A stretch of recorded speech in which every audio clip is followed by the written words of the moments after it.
Live from the Metal Mayhem Studios in Rochester, New York. We are gold. And heard around the world by metalheads just like you. This is Metal Mayhem ROC. Heavy metal music. Your weekly dose of metal music, interviews, album reviews, news, and more. Want to be part of the show? Send us a message through our website, metalmayhemroc.com, or hit us up on Facebook and Twitter. Search Metal Mayhem ROC. It's getting nice and heavy. Now, welcome our hosts, John the Vernomatic Verno and Metal Forever Mark. Good evening, everybody.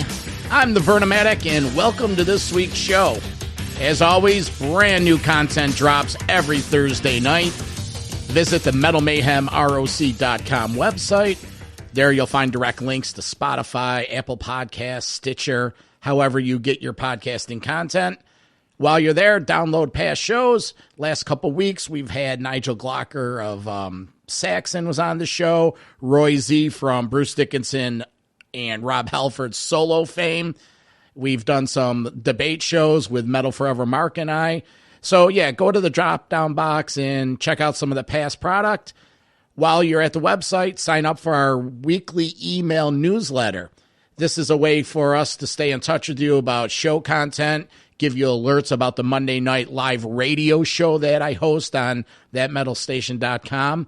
And more importantly, it gets you automatically in the drawing for any merchandise or promos we give away every couple weeks, all these extras we get from publicists. So take care of all that at the website. Tonight's show's a good one. We have Jimmy K on the show. Jimmy is one of the founders of the Metal Voice. Now, the Metal Voice is a Canadian website, YouTube channel. It's a metal connection. This year, they're celebrating their 10-year anniversary. They do one hell of a great job.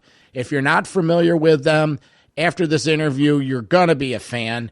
They're a great outfit. Jimmy and Alan and the rest of the crew over there, they've really built a solid brand for themselves. And it's an honor to have them on the show today to tell us about how they got started, and he shares his Mt.Rushmore of interviews, some tidbits on this and that.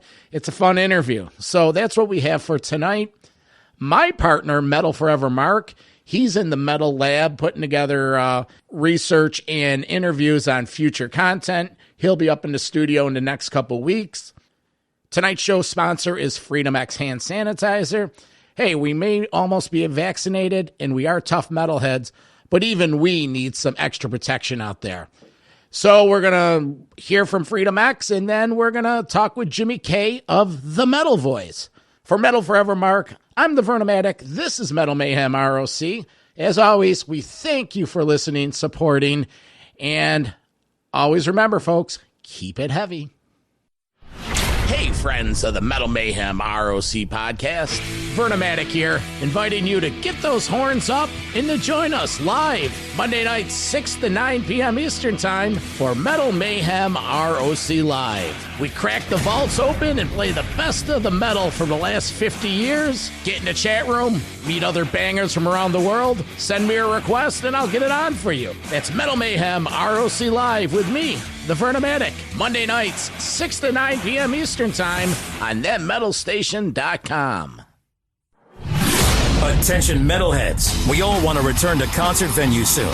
Introducing Metal Mayhem ROC Metal Forever Freedom X Sanitizer. This sanitizer product is water and foam based, manufactured with proprietary HYIQ solution. That's right, no alcohol, but more effective. Manufactured following FDA sanitizer monograph guidelines. It applies smooth, without irritating the skin. Safe for all ages. Keep your friends and family safe with Metal Mayhem ROC's own sanitizer. Visit metalmayhemroc.com or metalforever.com to order your bottles now. Use promo code METAL at the Freedom X checkout store for a show discount. Now, back to Metal Mayhem ROC.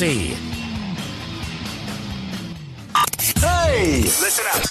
Now, get that popcorn ready and grab a seat. Do it! As the Vernomatic and Metal Forever Mark present this week's feature interview, exclusively here on Metal Mayhem ROC. We got a good one tonight, folks. All the way from the Great White North, we welcome Jimmy K, one of the founding members of the Canadian website, YouTube channel, and all-around metal connection, the Metal Voice. Hey, Jimmy, how are you? What's going on, buddy? How you doing? We're doing all right. We did have a touch of spring for about 3 weeks, and now we're back to the snow and the wind and the rain down here in Rochester. Yeah, Montreal, I got to say, the weather's been pretty nice. A little cold today, but overall nice. So we've been having, spring has started. How's that? It's been fantastic. I agree. We're only a couple hundred miles to the south of you, but it's been fantastic. Late February, March, we had late April weather in March. So good weather to talk metal. Right off the bat, yes. Want to congratulate the Metal Voice on celebrating 10 years of being there for us. Congratulations, and tell us a little bit about how it started and the early days. It's a long story. I'm going to have to summarize this as quick as I can. My buddy Alan and myself, we've known each other for a very long time, and we used to have this yearly barbecue with friends, and we used to just sit on the patio and just go over metal album after metal album after metal album, and for hours. And meanwhile, everybody's we've cleared the room because everybody's so bored of us talking metal. And I guess that at the same time, YouTube was sort of like exploding, right? And this is like now going back 11 years, and my wife just said, you know what would be a good idea?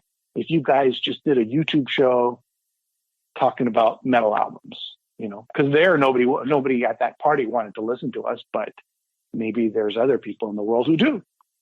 So, from there, I bought a bunch of equipment and started filming with green screens, and I've always wanted to make a bigger production than it was, even though if you look back today, it's like a really terrible production, but back then it was a little more cutting edge. I actually saw when you rebroadcasted the first show about a month ago, and you, no, all seriously, you guys chopped it up like, it was like cringeworthy. For the time, Jimmy, it wasn't that bad. It was, props to you. It really wasn't that bad from an outsider looking in. So, well, you have to put everything into context, right? Yep. So if you go back 10 years, there really wasn't a consistent, and the word is a consistent metal show sort of reviewing. What you had back then was one-offs. Like the new Metallica album would come out and one person would just, tape themselves and put it up on YouTube. There was no sort of continuous metal show. People try. I've been doing this for 10 years, and I've seen shows come and go. And, they tried for 1 year, 2 years, and they stopped because they realize it's a lot of work. It's like, it's like working at a Dunkin' Donuts or a Tim Hortons here. It's 24/7, nonstop. There's no vacations. And as soon as you stop, you start losing audience. So it's, a consistent metal show that, again, there are some exceptions, but overall I don't think there was the way we kind of did it. You did have, of course, you had metal websites and metal news sites for years before that.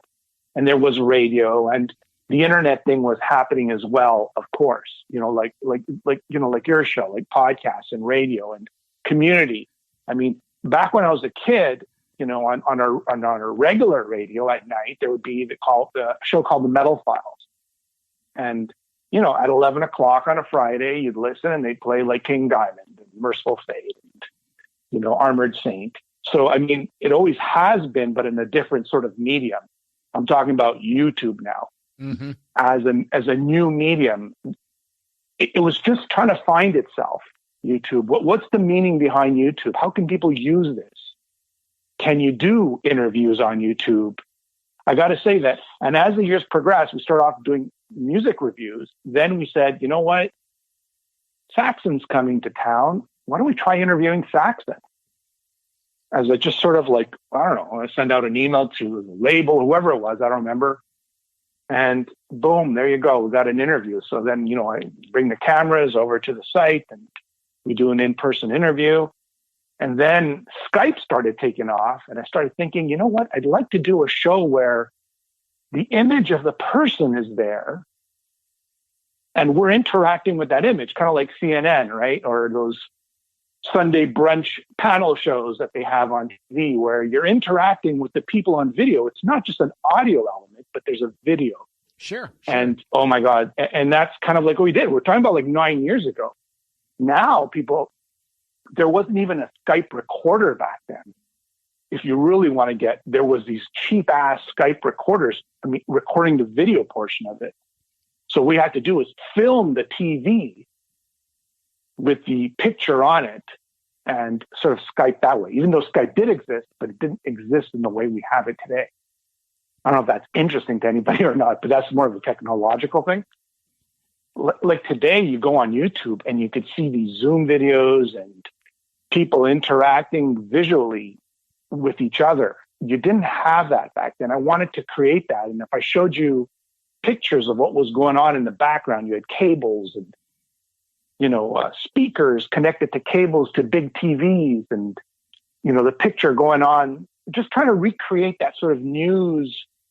And again, it was when you look back, it's cringy, but at the time it was, wow, what's going on here? Why are they doing this?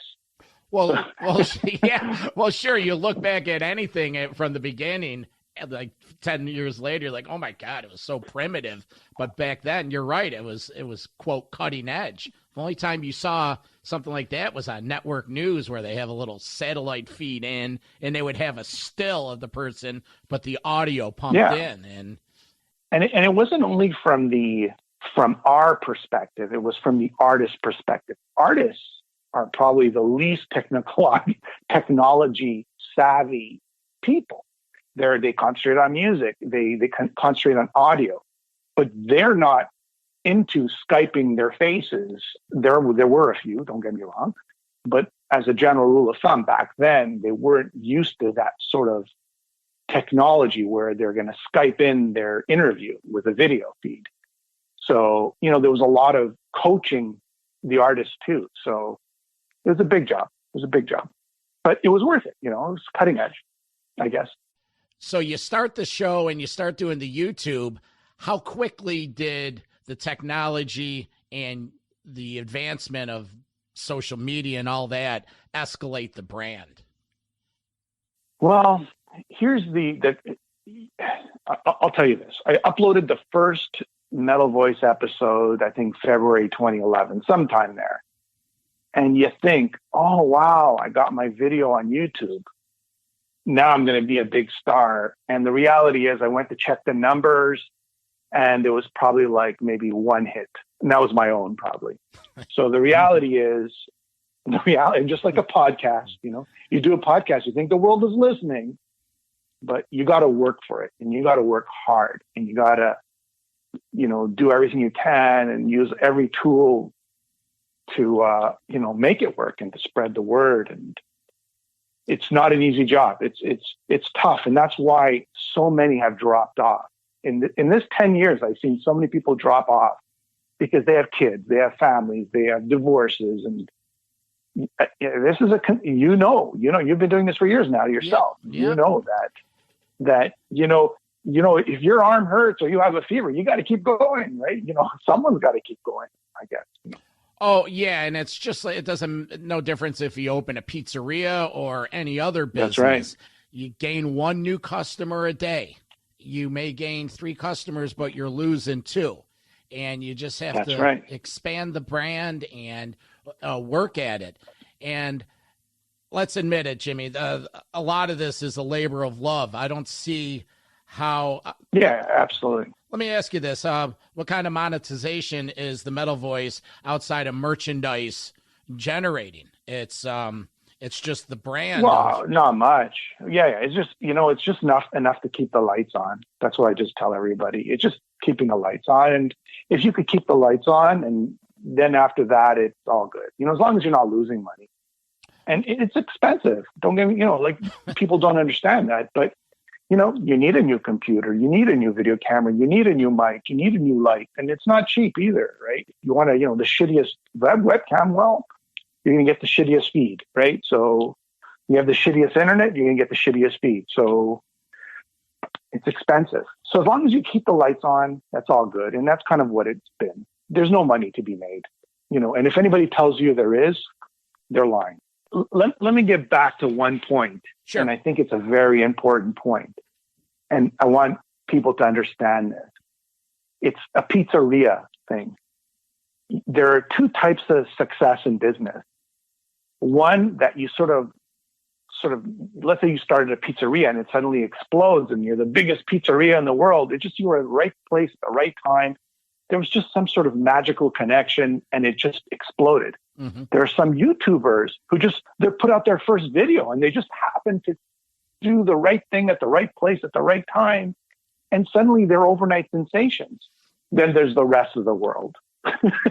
There's always going to be people in every industry that are going to get lucky with something, right? They're just going to get lucky because they're right there at the right place at the right time.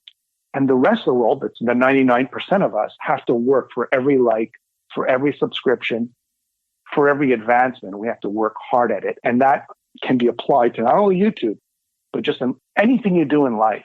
You can't look at that 1% that just, had overnight success. It's like bands. It's like a restaurant. It's like, a business you started. That 1% will always be lucky. There will always be that lucky 1%.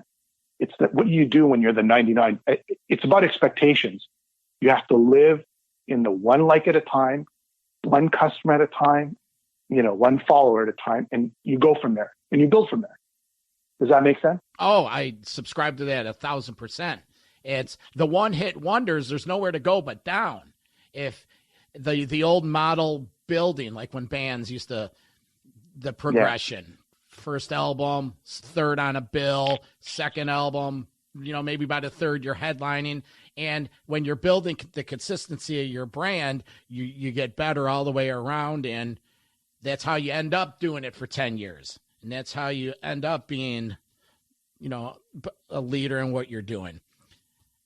Look, my motto is work hard, don't work smart. Because work smart is for lazy people. Because they're trying to find the easy way out all the time. And the easy way out doesn't work. And that's why people quit. Yeah, I have something similar in my philosophy.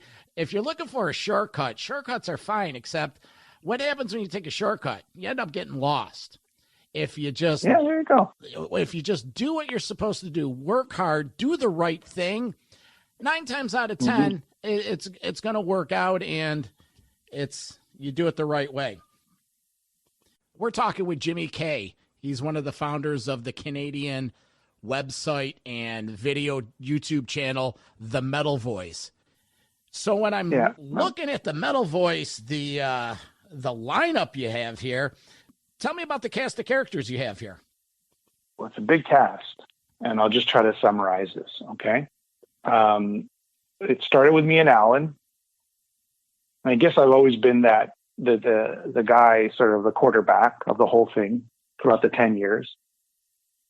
But Alan is the founder with me, right? Mm-hmm. And then it evolved. Then we go, okay, we all have lives, and we need sometimes extra help from people, or we can't keep the machine going. So then you bring in Giles, right? And then over time, as you're interviewing people, you organically become friends with artists. And then we bring in Neil Turbin. We become friends. And then I travel. And I guess there's a lot to do with this success too, is I start traveling to like the NAMM show and to California and meet these people. And, you add, I'm trying to think who else. And you add like Kenny from New York. And then you add Stéphane Giroux, who's he's a news reporter here in Montreal, and then there's the parent, and then there's, oh my God, David Reese. He adds 2, and do I leave anybody out? And then you start looking for film crews like Orlando. He does camera work for me, and a whole bunch of other guys. And if I left anybody out, I apologize. So organically, you start building like you built with your friend. You're driving with your friend, and maybe a radio show requires less of a crew, right? Mm-hmm. Because you're dealing only with audio, or I'm dealing with audio and video, so it probably is one more hand there, right? And my big help has been my my son over the years, especially in the early years, and my wife too. Huge help. Like, she's the one I'm telling her, we're going to NAMM, we're going to the Metal Hall of Fame. I'm going to tell you this. Not only, I always try to, even though I work in IT, so I've always tried to think cutting edge. And if you look back at the 10 years, we were one of the first to always go live. A lot of people were really scared to do shows live on YouTube. But you'll go back 8 years. I was doing live shows on YouTube. And the technology wasn't even there on YouTube. But, and now we do live shows regularly, like a radio show, right?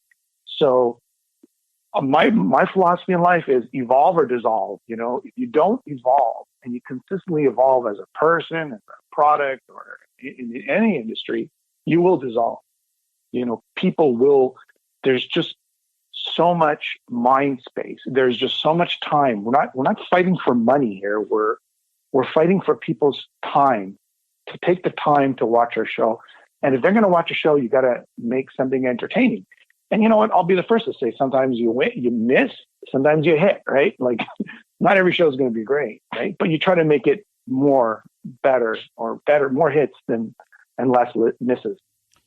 Yeah, more hits will come from consistency. It's just like any other show you watch. It's like, that wasn't the best episode, but you still watch every week. And Exactly. What goes into the thought process with you guys in terms of content? How do you decide what you're going to do and not do? What publicists don't seem to understand, and it's fine because they're doing their job, and I get it. I'm not trying to knock them in any way, but in a month, like you probably have 4 or 5 shows in a month. Me too, right? It's the same thing. We have 8 shows in a month. In those 8 shows, I probably got 800 emails asking to do something, right? I look for, after 10 years, I pretty much interviewed everybody. Of course, there are some exceptions, so I'd love to interview that I haven't. But in those 10 years, I pretty much, and actually I'm on my 5th round of interviewing these people. So I look for new people that we haven't interviewed before. I look for different angles, just like anybody. Because if you're going to do the same interview with the same people that everybody's doing, well, it's kind of boring because you know what the answers are going to be.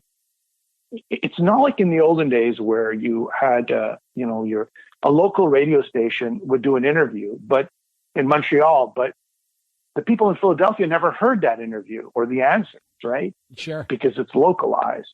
Now we're on the internet. Like, if you do an interview with somebody, I pretty much could hear what you just did, and my interview probably will have the same questions and answers. So you gotta think out of the box. Of course, you got to promote what the artist or whatever you're doing, what they want, but you got to think out of the box. And I think that comes with experience. You know where to go and where not to go, and how to push stuff and how not to push stuff.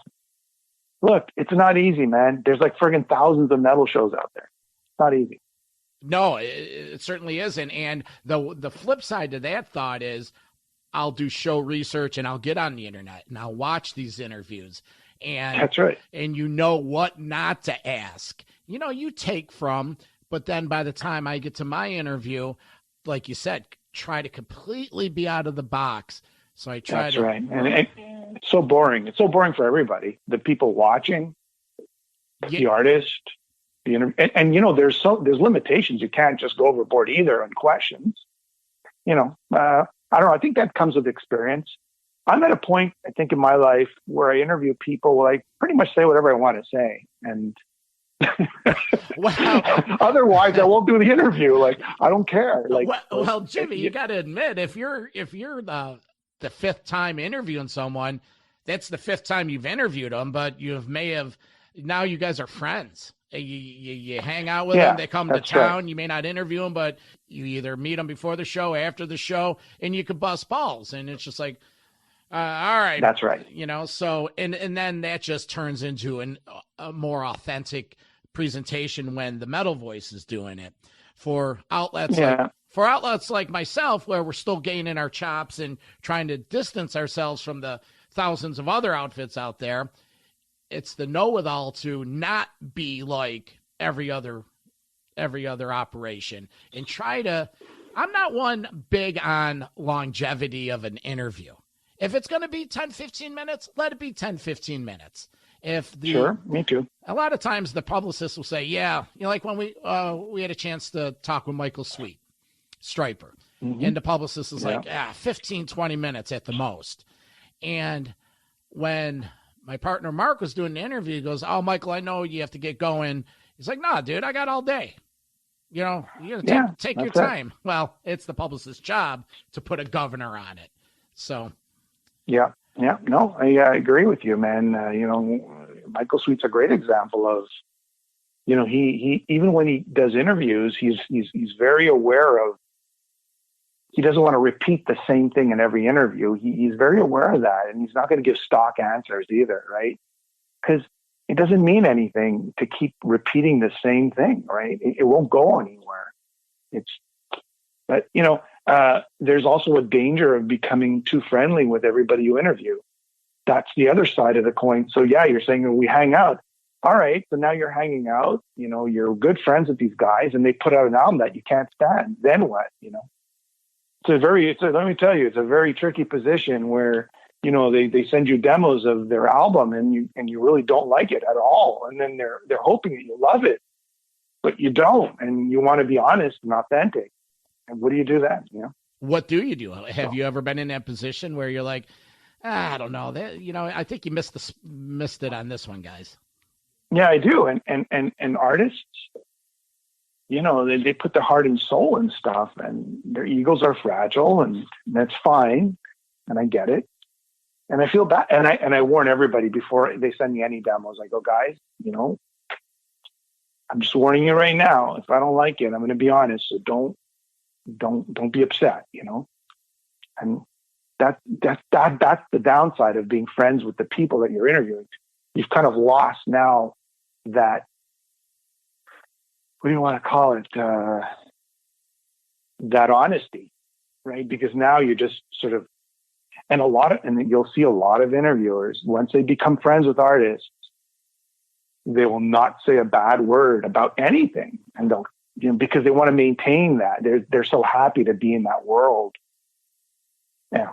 That's just what it is. That's just the nature. It's been like that forever. I mean, in politics and music and entertainment, it's always been like that. Let me ask you this. Even though you guys have busted your ass and you've gained a reputation, do you try to stay more on the fan side of it than the insider side? I don't know. I think I'm at a point now where time is precious. And if I'm going to interview someone, it's because I want to do it, because I'm a fan and I'm a friend. So it's probably a combination. And I do interviews now, or we do interviews now, because we believe in something. Rarely do you see us I'll do album reviews when we can't stand something, unless it's sort of like part of a debate. But like a new release, if I really hate it, I'm not going to talk about it. I figure, what's the point? Might as well celebrate the albums that you like that are new. What's the point? I don't know. That's just me, though. Other people are, No, that makes sense. The debate angle is the perfect platform for something you don't like. Exactly. And it's also legacy too. It's like something that's older, and sometimes there are new releases that we'll talk about, but it's the debate angle. And the older albums where they've been criticized so many times over the years, that doesn't really matter. Even the artists themselves, they don't like them, at that point, right? Yeah, right. I want to ask you, the whole incident with the Billy Sheehan comment from a few years ago. Yeah, that was weird. I've had look, as you grow, there's going to be bumps along the way, and you're going to realize that with all success, there comes, nails, and when you chop wood, there's going to be splinters, and yeah. But the Billy Sheehan is we went to meet him for an interview, and he was gracious and polite and kind. We had a great time, and it was a great interview. And then I don't even know how one question leads to another, and then I think I asked him, have you ever auditioned for Van Halen? And he said to me, or audition or wanted to audition or where, I can't remember exactly what the words were, but he basically just said, yeah, 3 times I was offered, that sort of thing. I mean, right on video, anybody could watch it. They could see the question, no editing, his answers. And then he sort of like retracted in the press when that got out in the press. Not me. People picked it up. Mm-hmm. And he kind of retracted to what he said. And he said, I never said that. But I mean, it's on video. You said it. It's right there. And you know what the weird thing was? It was such a gracious time that we had. I mean, I was with Perrin, and even Perrin couldn't get a ticket because it was sold out. And he even gave Perrin like a free ticket, I love the guy. I love his playing. And I'm really happy he let us interview him. And I guess when you say something, you don't realize sometimes you got to be careful what you say, mm-hmm. as an artist. And it could be the most innocent thing. And then you won't like what you hear back. But it's all good. Long time ago now. No big deal. Well, Jimmy, over here on Metal Mayhem, we have a fun show segment we call the Mt.Rushmore of Metal. Many have tried, most have failed, only a few survived. This is the Mt.Rushmore of Metal. Now, in this segment, we like to ask our guests their top 4 of a particular situation, category, whatnot. I'm going to ask Jimmy K of the Metal Voice his top 4 people that he's interviewed in the 10 years of the Metal Voice.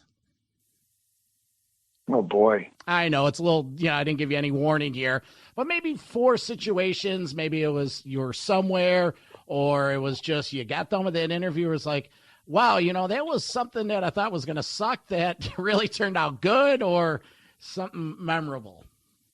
I'll tell you my number 1, or you want me to go backwards? Yeah, go 4 to 1. Well, you know what? Maybe I won't give you any order because I haven't had time to sort of categorize them, but I'll just share some cool interview stories. Yeah, I think the coolest one was when Steve Grimmett lost his leg. And I don't mean it because he lost his leg. I mean it because we were actually live with him in Ecuador when he was in the hospital, and right after the surgery. And his wife, Emily, I told her, grab, your phone, we'll go live. And we were live there. So if anybody's ever seen that, that was like really intense. And I don't think anybody in the world had video footage of him live in the hospital right when he lost his leg. I'm good friends with the family, so yeah. I had that access, That would be like probably my top. Why did he lose his leg? Was it diabetes? Was it in a car accident? What's the story? The story was he's diabetic, he's type 2 diabetes. And he was in Ecuador and he had a sore in his foot. And I think he asked his doctor, is this okay? And he said, doctor said it's okay. And then when he was actually on tour, it kept getting worse and worse and worse. And it got really so bad infected to the point where, I'd have to go back and remember because it was years ago. Mm-hmm. But let's just say that it got so bad that he ended up losing his leg. That's how fast it spread. And they were like sawing it off basically in Ecuador. Wow. And like with a friggin' saw. Yeah. And to this day, I think Steve he suffers from post-traumatic stress from that. And he's a great guy, and he's a trooper. I mean, there he is. Now he has his prosthetic leg and he's back on stage, and it's not easy. I've seen him tour with that prosthetic leg, and it's just an amazing story how somebody can, but he suffers from it. I mean, you could see that it's affected him psychologically, mm-hmm. But, kudos to him and his wife, and, what a story, that should be a book. And I think he's writing a book on it. So, but that would be Steve would have to tell you more about that. But that would be my number 1 because it was such an awkward, it was like I was reporting for some sort of news agency or something, and it was live. So I've had so many great interviews with so many people. I couldn't even think of, what my favorite would be. so many great times, so many great interviews. And I would say my second favorite one would probably be Randy Rhoads, the family of Randy Rhoads.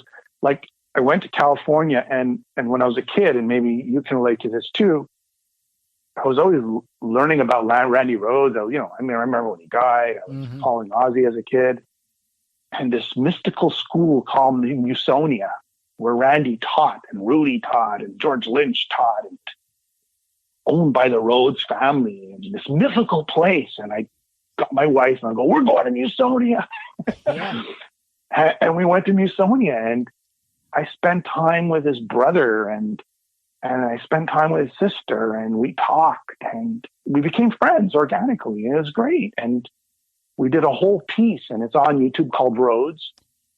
And it's almost 100,000 hits. People love it. And because my heart and soul went into it. And Kelly Rose was so honest in that interview. The honesty of being in the shadow of a legend, and Sure. living. Could you imagine? Everywhere you go, every day of your life, people are asking you about Randy Rhoads, not Kelly Rhodes, but Randy Rhoads. Mm-hmm. That's what Kelly has to live with every day. And there's a lot of good with it, and there's a lot of bad with it. And the honesty of that interview was just, I just loved it. I just loved his honesty. I mean, he's such a good person, and his sister's such a great person. And we went back the year after, and we spent time with Kathy Rhodes at her winery, and it was just great. And that's the pleasure out of doing interviews. It's not the money. It's meeting these people who sort of shape you as in your musical journey, you've had your whole life. That's exactly it. It's the money isn't in this, but it's like we said, the labor of love. And that's the payoff, to be able to associate with the people and the families of your heroes, your idols, your people you grew up on. It's part of your metal rock and roll DNA. That's awesome. Yeah. And I'll tell you again, if you want me to tell you more, I'll tell you more. Sure. We need two more. That's only two. Bob Kulick. Mm-hmm. Very, very bizarre interview I had. I get a call from my buddy Giles, who managed Bob Kulick at the time, and he goes, Bob wants to talk. Bob's pissed. And I go, all right, let's put him on the show. And he just goes nuts. And you could see there was something wrong. You could see that there was a fight, and he was hurt, and there was, I don't know what the hell happened, restraining orders. I don't know what happened, and threats, and I don't know what happened. All I know is that Bob was hurt, and he was just releasing all that energy on my show. And I was like startled at one point. I didn't know what the hell was going on. So if everybody wants to check that out, it's basically Bob Kulick giving Kiss some shit and his brother some shit, and just saying it like it is. I don't think I've ever heard in any interview go off like that. That interview was so popular. There were people doing interviews about my interview. Wasn't Bob, he passed away within the last year. That's right. Was he experiencing mental struggles at the end? Interesting enough, like after I did that interview, there was an interview on my interview, and there's this one guy, he said, I see all the signs of a manically depressed person. This guy is like suicidal, something like that.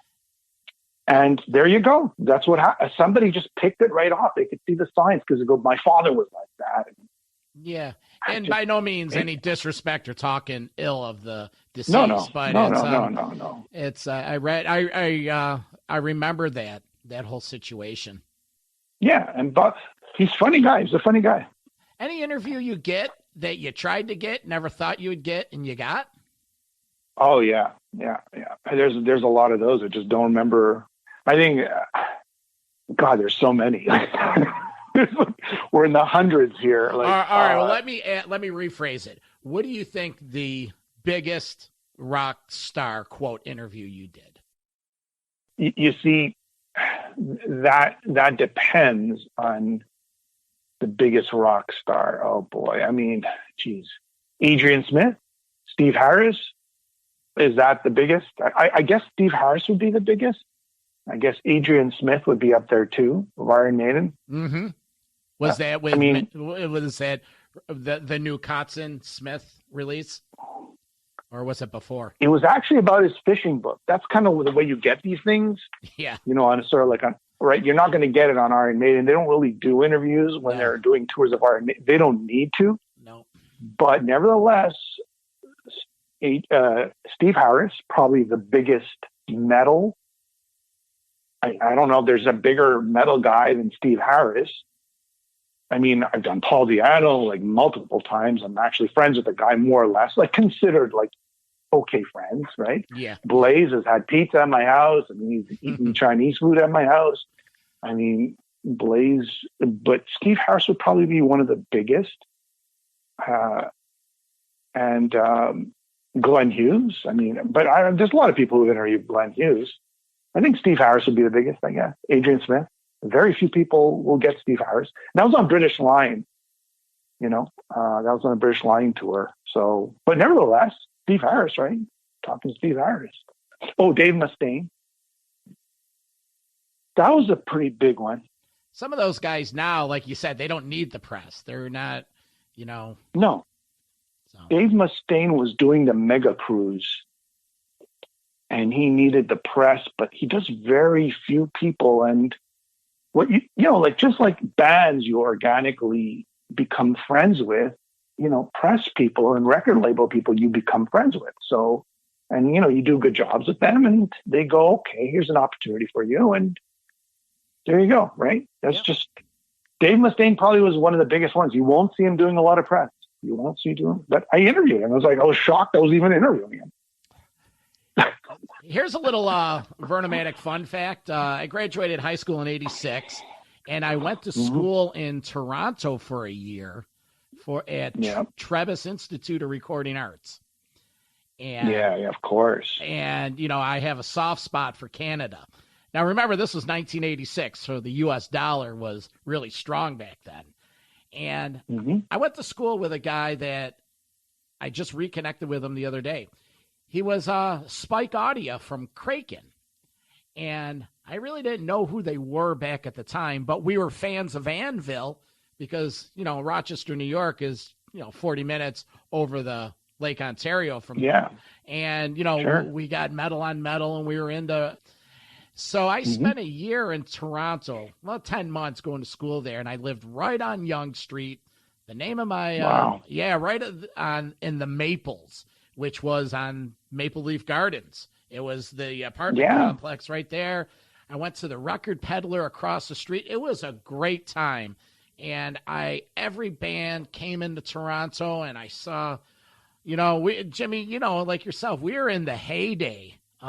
Just the gasworks, my friend. That's where it was at back in Toronto. Well, this is where the story was going. My friend Sale, the weekend Iron Maiden was coming to town for Somewhere in Time. They played 2 nights at Maple Leaf Gardens. I had a whole boatload of my buddies from Rochester come up, and, we were partying all weekend. We were all Anvil fans. Anvil was playing the Gasworks, and Sale set it up where I was able to announce the band. So 5 minutes before they went on, Sale gives me the cue. I said to my buddies, I'm going to take a leak before the show. And he brought me backstage. I went up on stage, and the look on my buddies' faces as I was, all right, Gasworks, blah, blah, blah, blah, blah, blah. Give it up to Hometown Heroes Anvil, the March of the Crabs. And, it was just so. Just so everybody knows, Toronto was a famous metal club where all the bands came out of. Rush and Triumph, and they all played there. And Anvil. It's closed now, but if you watch Wayne's World, the movie, because, he's from around there, right? Mike Myers, the club that they go to is called the Gasworks. That's kind of like that's the reason why he named it the Gasworks, because that was like the club. And I've been there, and we had a club here called the Mustache, and you could ask Lips about that. And it was like a famous metal club that everybody went to. It was funny because, we had Lips on this fall, and I shared the story. He goes, Well, obviously I don't remember it, but he goes, how'd we play? Were we any good? I go, yeah, you were good. You know, he's a good dude. But wasn't there 2 gas works? Wasn't there a? No, there's 2 rock piles, I believe. There's another famous club called Rock Pile. There's only one now, but there used to be 2. L'Amour's was the New York version of that, and there was 2 of those. So I have family in Toronto and I have family in New York. So kind of like buzzing around those areas and as a kid, teenager. So it was quite the experience. And Montreal has like always been, and I don't want to bore you with this, but you know, I got to meet John Dazula a few years back, became friends. And it was kind of like, he was like, you know, he was like the soundtrack, you know, the music of my our generation, you know, and my teenage years. It was like, quite the honor, you know. And it's always been situations like that. You know, I met King Diamond. I would say my King Diamond interview was big too. I'm friends with Andy LaRock and one of the nicest guys you'll ever meet. Jimmy, I want to share with you, you would love this. Up down here in Rochester, I don't know how familiar you are with us, but back in the early 80s, there was a record store called the Lakeshore Record Exchange. And they started in the fall of 1980, 81. And Ron and Jackie Stein, it was a couple that started it. Their business model was import records from, you know, the new wave of British heavy metal music. And the guys that turned them onto it was 3 customers. And 2 of those customers ended up being the host of turned out to be a promotional tool for the record store. It was a weekend radio show called Metallic Overdrive. And it was the perfect storm where Metallic Overdrive was the vehicle for Lakeshore Record Exchange, and the guys from Lakeshore ended up promoting concerts in Rochester in 80 Exciter was their first show they promoted. And all the bands came here. All the bands went to Lakeshore for in-stores, and Ron and Jackie Stein and the guys from Metallic Overdrive befriended Metallica when Metallica came to Rochester to record Kill 'Em All. The ties and the history of all that we have documented on the Metal Mayhem ROC podcast with a 3-part interview with Ron and Jackie Stein. And more importantly, Andrew Robleski, the sound engineer from the Kill 'Em All album, last fall when we were observing Cliff's death, he gave an exclusive interview talking about the band recording Kill 'Em All here, all the shit that happened, hanging out with the guys. It's just amazing. And you know, and I think that's to the point that we both made earlier, that, you know, you got to think out of the box, and shows like that are thinking out of the box, you know, like, you know, sort of like getting behind the scenes of Kill 'Em All, right? Versus, you know, robotic questions, you know, with people that you've interviewed 20 times. And the fucked up thing is that the Andrew Robleski, the kid that did that, he's almost 60 now. He was a sound engineer student at the Eastman School of Music, which is world renowned, that was located like a stone's throw from Music America, where the band did the album. And that was his first project. And there he is working with this band from San Francisco that Johnny Z brought up because he was able to do the album on an arrangement with Paul Curcio.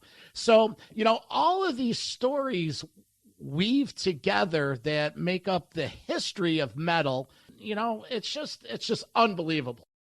And I'm going to tell you and tell everybody this, that what I've learned, that those types of reporting and information will last, even though you might not get the hits in the short term.